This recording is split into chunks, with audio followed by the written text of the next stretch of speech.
ನಮಸ್ಕಾರ ಕಲಾ. ಹರೇ ಹರೇ ಕೃಷ್ಣ. ಕೃಷ್ಣ. ಹರೇ ಕೃಷ್ಣ. ಇವಾಗ ನಾವು ಚಾಪ್ಟರ್ 10 ಅಲ್ಲಿ ಇದ್ದೀವಿ. ಅದರಲ್ಲಿ ಎಸ್ ಇ ಎಸ್ ಅಂದ್ರೆ ಸೋರ್ಸ್ ಆಫ್ ಎವ್ರಿಥಿಂಗ್. ಭಗವಂತ ಎಲ್ಲದಕ್ಕೂ ಸೋರ್ಸಸ್ ನಾನೇ, ಆದ್ರೆ ಯಾರಿಗೂ ನಾನ್ ಬಗ್ಗೆ ಅರ್ಥ ಆಗೋದಿಲ್ಲ ಅನ್ನೋದನ್ನ ಹೇಳ್ತಾರೆ. ಇವಾಗ ನೆಕ್ಸ್ಟ್ ಇ ಈ ಅಂದ್ರೆ ಎಸೆನ್ಸ್ ಆಫ್ ಗೀತಾ ಅಂದ್ರೆ ಭಗವದ್ಗೀತೆಯ ಸಾರ. ಹ್ಮ್ ಶ್ಲೋಕ 8ರಿಂದ 11ರವರೆಗೂ ಇದೆ. ಓಕೆ, ಇದರಲ್ಲಿ 3 ವಿಷಯಗಳನ್ನು ಫಸ್ಟ್ ಹೇಳಿಬಿಡ್ತೀನಿ. ಆಮೇಲೆ ಪ್ರತಿಯೊಂದು ಶ್ಲೋಕ, ಈ 4 ಶ್ಲೋಕಗಳು ಯಾಕೆ ಇಂಪಾರ್ಟೆಂಟ್, ಹೇಗೆ ಅಂತ ಅರ್ಥ ಆಗತ್ತೆ. ಅಂದ್ರೆ ನಾವು ನಾವು ಒಂದು ಸ್ಪಿರಿಚುವಲ್ ನಾಲೆಡ್ಜ್ ಶುರು ಮಾಡುವಾಗ, ಓಕೆ, 3 ಸ್ಟೇಜ್ ಇದೆ. ಒಂದು ಬಂದು ಸಂಬಂಧ. ಸಂಬಂಧ ಅಂದ್ರೆ ನಮಗೆ ಭಗವಂತನಿಗೆ ಏನು ಸಂಬಂಧ, ಭಗವಂತನಿಗೆ ಈ ಲೋಕಕ್ಕೆ ಏನು ಸಂಬಂಧ, ಭಗವಂತ ಹೇಗೆ, ಏನ್ ನಮಗೂ ಲೋಕದಲ್ಲಿರೋ ಜನರಿಗೆ ಏನು ಸಂಬಂಧ, ಬೇಸಿಕಲಿ ಅದನ್ನ ತಿಳ್ಕೊಳ್ಳೋದು, ನಮಗೆ ಮತ್ತೆ ಭಗವಂತನ ಇರೋ ಮಧ್ಯೆ ಸಂಬಂಧ. ನೆಕ್ಸ್ಟ್ ಸ್ಟೇಜ್ ಬಂದು ಅಭಿಧೇಯ. ಅಭಿಧೇಯ ಅಂದ್ರೆ ಅದನ್ನ ಇಂಪ್ಲಿಮೆಂಟ್ ಮಾಡೋದು, ಪ್ರಾಕ್ಟಿಕಲ್ ಆಗಿ ಅದನ್ನ ಮಾಡೋದು ವಿಷಯಗಳು. ಸೊ ಆ ಸಂಬಂಧ ಗೊತ್ತಾಯ್ತು ನಮಗೆ ಅಂದ್ರೆ ಅದನ್ನ ಇಂಪ್ಲಿಮೆಂಟ್ ಮಾಡಕ್ ಶುರು ಮಾಡ್ತೀವಿ ನಾವು. ಆಯ್ತಾ? ಅಂದ್ರೆ ನಮ್ಮ ಸಾಧನೆ ಸಾಧನೆ ಮಾಡ್ತೀವಿ. ಹೇಗೆ ನಾವು ನೈವೇದ್ಯ ಮಾಡಬಹುದು, ಒಂದು ಜಪ ಮಾಡಬಹುದು, ಅಥವಾ ಪೂಜೆ ಮಾಡಬಹುದು, ಈ ತರ ಆ, ಅದನ್ನ ಇಂಪ್ಲಿಮೆಂಟ್ ಮಾಡ್ತೀವಿ ಪ್ರಾಕ್ಟಿಕಲ್ ಆಗಿ. ಅದನ್ನ ಅಭಿಧೇಯ ಅಂತೀವಿ. 3ನೇ ಸ್ಟೇಜ್ ಬಂದು ಪ್ರಯೋಜನ. ಪ್ರಯೋಜನ ಅಂದ್ರೆ ಅದೆಲ್ಲ ಮಾಡಿದ ಮೇಲೆ ಅದರ ಫಲ ಏನು ಅಂದ್ರೆ ನಮ್ಮೊಳಗೆ ಆ ಭಗವಂತನ ಪ್ರತಿ ಪ್ಯೂರ್ ಭಕ್ತಿ, ಶುದ್ಧವಾದ ಭಕ್ತಿ ಅಂದ್ರೆ ಅನ್ಮೋಟಿವೇಟೆಡ್, ಈ ಯಾವೊಂದು ಸೆಲ್ಫಿಶ್ ಡಿಸೈರು ಇಲ್ಲದೆ, ಮೋಟಿವೇಶನು ಇಲ್ಲದೆ ನಮಗೆ ಭಗವಂತನ ಮೇಲೆ ಆ ಪ್ರೀತಿ ಬರುತ್ತಲ್ಲ, ಅದು ಪ್ರಯೋಜನ ಅನ್ನೋದು 3ನೇ ಸ್ಟೇಜ್. ಓಕೆ, ನಾವೆಲ್ಲ ಫಸ್ಟ್ ಸ್ಟೇಜ್ ಅಲ್ಲಿ ಇದ್ದೀವಿ. ಸಂಬಂಧ ಅಂದ್ರೆ ಇವಾಗ ನಾವು ಭಗವದ್ಗೀತೆ ಕಲಿತಾ ಇದ್ದೀವಿ ಅಂದ್ರೆ ನಮಗೂ ಭಗವಂತನಿಗೂ ಏನ್ ಸಂಬಂಧ ಅಂತ ತಿಳ್ಕೊತಾ ಇದ್ದೀವಿ. ಈ ಸ್ಟೇಜಲ್ಲಿ ಇದ್ದೀವಿ ನಾವು. ನೆಕ್ಸ್ಟ್ ಅದನ್ನ ಪ್ರಾಕ್ಟಿಕಲ್ ಸ್ಟೇಜಲ್ಲಿ ಮಾಡಬೇಕು. ಅಂದ್ರೆ ಪ್ರಾಕ್ಟಿಕಲ್ ಆಗಿ ಇಂಪ್ಲಿಮೆಂಟ್ ಮಾಡ್ಬೇಕು ಅದನ್ನ. ಅಂದ್ರೆ ಏನೇನು ಹೇಳಿರ್ತಾರೋ, ಈ ತರ ಇದನ್ನ ಇಂಪ್ಲಿಮೆಂಟ್ ಮಾಡೋಣ ಅಂತ ಹೋಗ್ಬೇಕು. ಅದಕ್ಕೆ ಭಕ್ತಿ ಸೇವೆ ಮಾಡಬೇಕು ಅಂತ ಹೇಳ್ತಾರೆ. ಆಯ್ತಾ? ಭಗವಂತನಿಗೆ ಸೇವೆ ಮಾಡಬೇಕು. ಭಗವಂತ ಜೊತೆಗೆ ನಮ್ಮ ಭಗವಂತನನ್ನು ಸೇವೆ ಮಾಡಕ್ಕೆ ನವವಿಧ ಭಕ್ತಿ ಅಂತ ಮಾಡ್ತಾರೆ. ಶ್ರವಣಂ, ಕೀರ್ತನಂ, ಸ್ಮರಣಂ. ಅಂದ್ರೆ ಶ್ರವಣಂ ಅಂದ್ರೆ ಕೇಳಿಸ್ಕೊಳ್ಳೋದು, ಭಗವಂತನ ನಾಮ ಕೇಳಿಸ್ಕೊಳ್ಳೋದು. ಕೀರ್ತನಂ ಅಂದ್ರೆ ಭಗವಂತನ ನಾಮ ಜಪ, ಕೀರ್ತನೆ ಹಾಡೋದು. ಸ್ಮರಣಂ ಭಗವಂತನನ್ನು ನೆನೆಸ್ಕೊಳ್ಳೋದು. ಓಕೆ, ಭಗವಂತನ ಸದಾಕಾಲ ನೆನೆಸ್ಕೊಳ್ಳೋದು. ಆಮೇಲೆ ವಂದನಂ ಭಗವಂತನಿಗೆ ನಮಸ್ಕಾರ ಮಾಡೋದು. ಪಾದ ಸೇವನಂ ಅಂದ್ರೆ ಭಗವಂತನ ಪಾದ ಸೇವೆ ಮಾಡೋದು. ಆಮೇಲೆ ಅರ್ಚನಂ ಅಂದ್ರೆ ಅವನ್ನ ಪ್ರೈಸ್ ಮಾಡೋದು, ಗ್ಲೋರಿಫೈ ಮಾಡೋದು, ಪ್ರಶಂಸೆ ಮಾಡೋದು. ಆಮೇಲೆ ಸಖ್ಯಂ ಫ್ರೆಂಡ್ ಆಗಿ ನೆನೆಸ್ಕೊಂಡು, ನಮಗೆ ಫ್ರೆಂಡ್ಸ್ ಹತ್ರ ಹೇಗೆ ನಾವು ನಮ್ಮ ಎಲ್ಲ ಮನಸ್ಸಿನ ವಿಷಯ ಹೇಳ್ತೀವೋ ಅದನ್ನೆಲ್ಲ ಭಗವಂತನ ಹತ್ರ ಹೇಳ್ಕೊಳ್ಳೋದು. ಓಕೆ, ಫ್ರೆಂಡ್ಸ್ ತರ ನೋಡೋದು. ಸಖ್ಯಂ. ದಾಸ್ಯಂ ಅಂದ್ರೆ ಭಗವಂತನಿಗೆ ದಾಸನ ತರ ಸೇವೆ ಮಾಡೋದು. ಇವಾಗ ಹಿಂಗೆ ಪುರಂದರದಾಸರು, ಕನಕದಾಸರು ಅವರೆಲ್ಲ ಇದಾರಲ್ವಾ, ಅವರೆಲ್ಲ ಈಗ ದಾಸರಾಗಿ ಕೆಲಸ ಮಾಡಿದ್ರು, ಭಗವಂತನ ಕೆಲಸ ಮಾಡಿದ್ರು. ಆ ಥರ ಭಗವಂತನ ಕೆಲಸ ಮಾಡೋದು ದಾಸ್ಯಂ. ಆಮೇಲೆ ಆತ್ಮನಿವೇದನಂ ಅಂದ್ರೆ ಎಲ್ಲದನ್ನ, ನನ್ನ ಹತ್ರ ಇರೋ ಎಲ್ಲದನ್ನೂ ನಿಂದೆ ಅಂತ ಹೇಳಿ ಸರೆಂಡರ್ ಮಾಡೋದು. ಸೊ ಈ ತರ ನವ 9 ವಿಧದಲ್ಲಿ ಭಕ್ತಿ ಸೇವೆಯನ್ನ ಮಾಡಬಹುದು. ಇದೆಲ್ಲ ಅಭಿಧೇಯ ಅಂದ್ರೆ ಪ್ರಾಕ್ಟಿಕಲ್ ಇಂಪ್ಲಿಮೆಂಟೇಶನ್ ಇದೆಲ್ಲ. ಆಯ್ತಾ?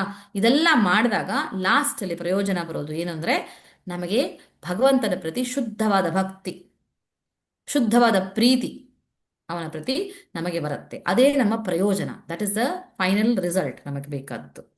ಅದನ್ನ ಈ 4 ಶ್ಲೋಕಗಳಲ್ಲಿ ಕೃಷ್ಣ ಅದನ್ನ ಎಕ್ಸ್ಪ್ಲೈನ್ ಮಾಡಿದ್ದಾರೆ.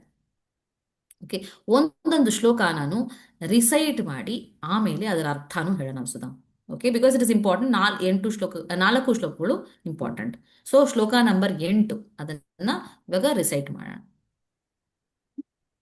ಅಹಂ ಸರ್ವಸ್ಯ ಅಹಂ ಸರ್ವಸ್ಯ ಪ್ರಭವೋ ಪ್ರಭವೋ ಮತ್ತಃ ಸರ್ವಂ ಮತ್ತಃ ಸರ್ವಂ ಪ್ರವರ್ತತೆ ಪ್ರವರ್ತತೆ ಇತಿ ಮತ್ವಾ ಭಜಂತೆ ಮಾಂ ಇತಿ ಮತ್ವಾ ಭಜಂತೆ ಮಾಂ ಬುಧಾ ಭಾವ ಸಮನ್ವಿತಾಃ.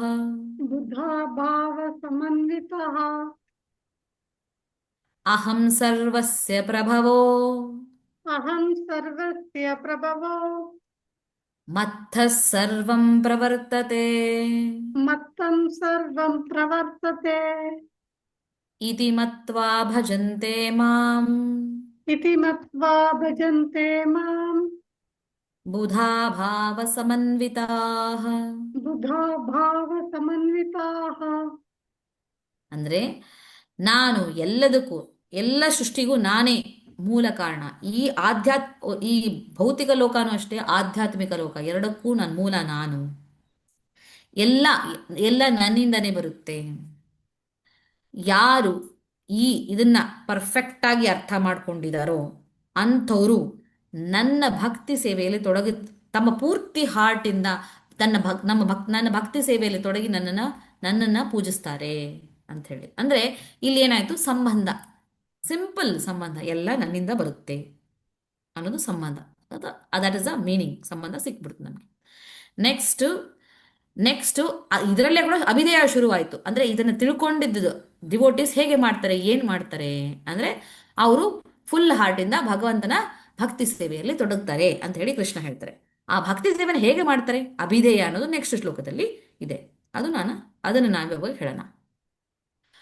ಮಚ್ಚಿತ್ತ ಮಚ್ಚಿತ್ತ ಮದ್ಗತ ಪ್ರಾಣ ಮದ್ಗತ ಪ್ರಾಣ ಬೋಧಯಂತಹ ಬೋಧಯಂತಹ ಪರಸ್ಪರಂ ಪರಸ್ಪರಂ ಕಥಯಂತಶ್ಚ ಕಥಯಂತಶ್ಚ ಮಾಂ ನಿತ್ಯಂ ಮಾಂ ನಿತ್ಯಂ ತುಷ್ಯಂತಿ ಚ ತುಷ್ಯಂತಿ ಚ ರಮಂತಿ ಚ ರಮಂತಿ ಚ ಮಚ್ಚಿತ್ತಾ ಮದ್ಗತ ಪ್ರಾಣ ಮಚ್ಚಿತ್ತ ಮದ್ಗತ ಪ್ರಾಣ ಬೋಧಯಂತಹ ಪರಸ್ಪರಂ ಬೋಧಯಂತಹ ಪರಸ್ಪರಂ ಕಥಯಂತಶ್ಚ ಮಾಂ ನಿತ್ಯಂ ಕಥಯಂತಶ್ಚ ಮಾಂ ನಿತ್ಯಂ ತುಷ್ಯಂತಿ ಚ ರಮಂತಿ ಚ.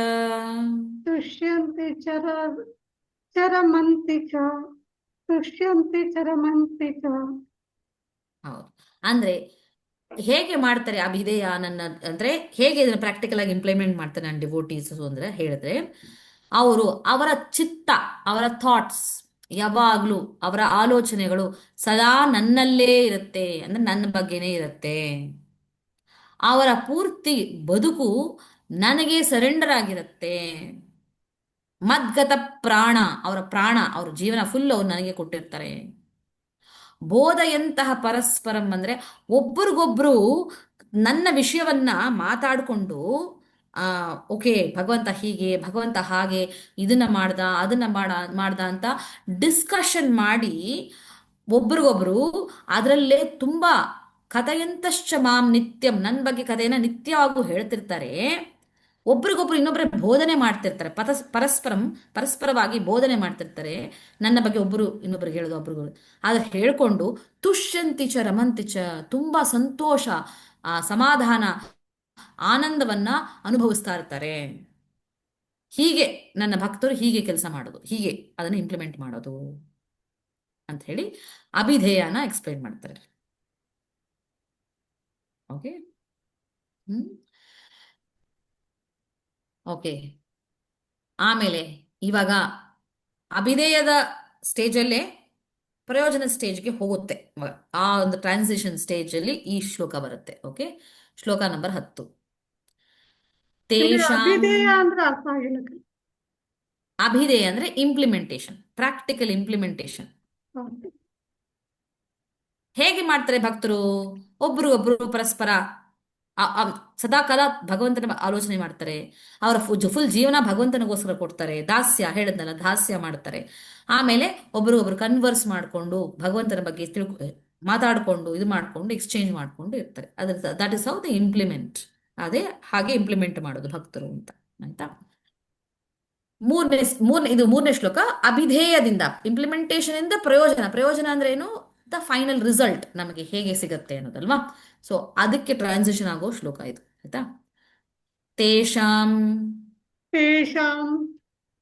ಸತತಯುಕ್ತಾನಾಂ ಸತತಯುಕ್ತಾನಾಂ ಭಜತಾಂ ಭಜತಾಂ ಪ್ರೀತಿಪೂರ್ವಕಂ ಪ್ರೀತಿಪೂರ್ವಕಂ ದದಾಮಿ ದದಾಮಿ ಬುದ್ಧಿಯೋಗಂ ತಂ ಬುದ್ಧಿಯೋಗಂ ತಂ ಯೇನ ಮಾಂ ಯೇನ ಮಾಂ ಉಪಯಾಂತಿ ತೇ ಉಪಯಾಂತಿ ತೇ ತೇಷಾಂ ಸತತಯುಕ್ತಾನಾಂ ತೇಷಾಂ ಸತತಯುಕ್ತಾನಾಂ ಭಜತಾಂ ಪ್ರೀತಿಪೂರ್ವಕಂ ಭಜತಾಂ ಪ್ರೀತಿಪೂರ್ವಕಂ ದದಾಮಿ ಬುದ್ಧಿಯೋಗಂ ತಂ ದದಾಮಿ ಬುದ್ಧಿಯೋಗಂ ತಂ ಯೇನ ಮಾಂ ಉಪಯಾಂತಿ ತೇ ಯೇನ ಮಾಂ ಉಪಯಾಂತಿ ತೇ.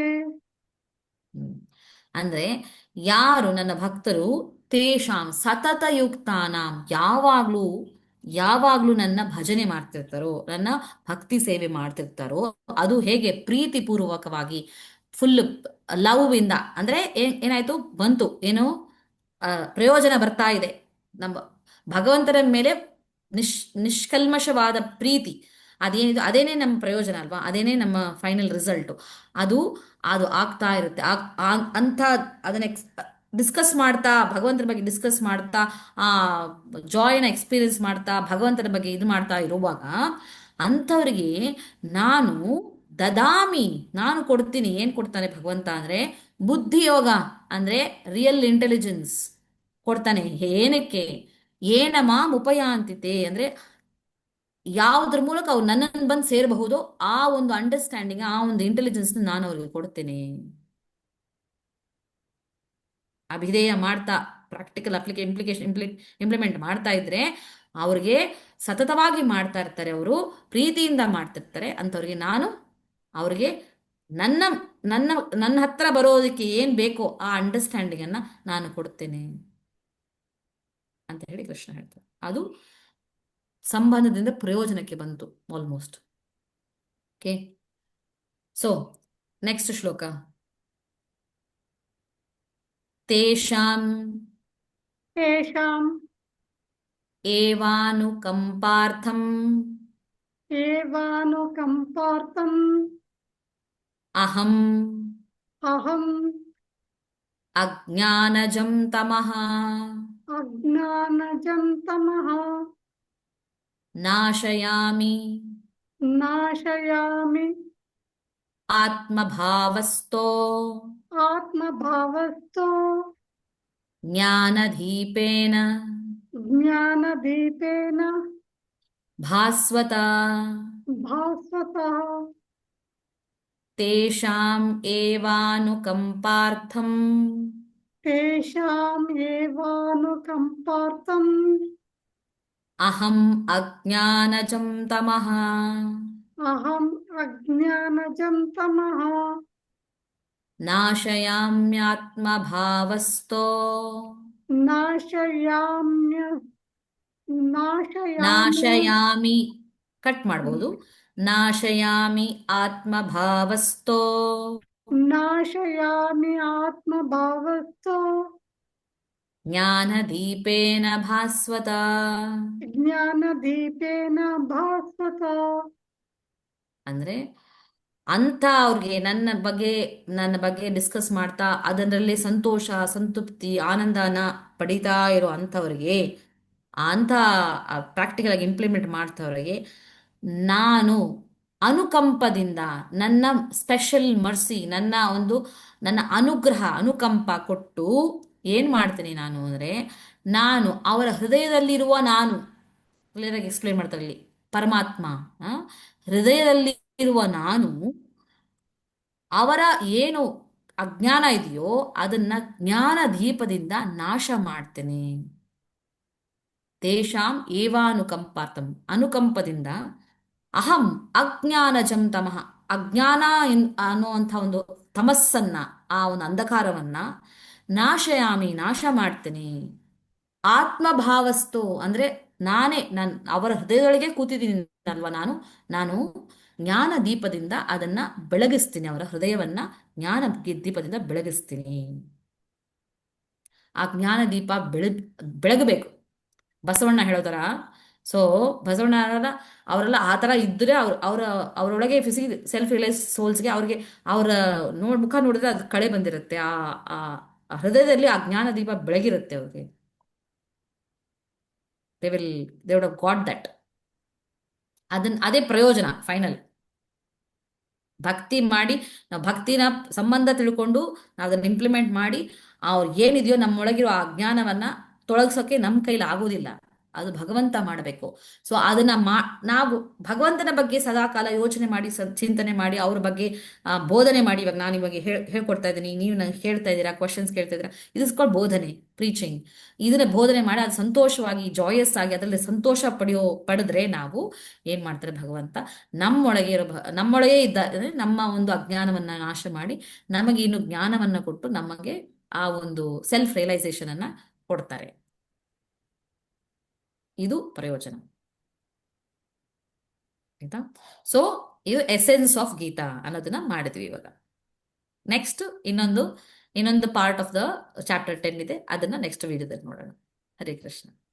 ಹರೇ ಕೃಷ್ಣ.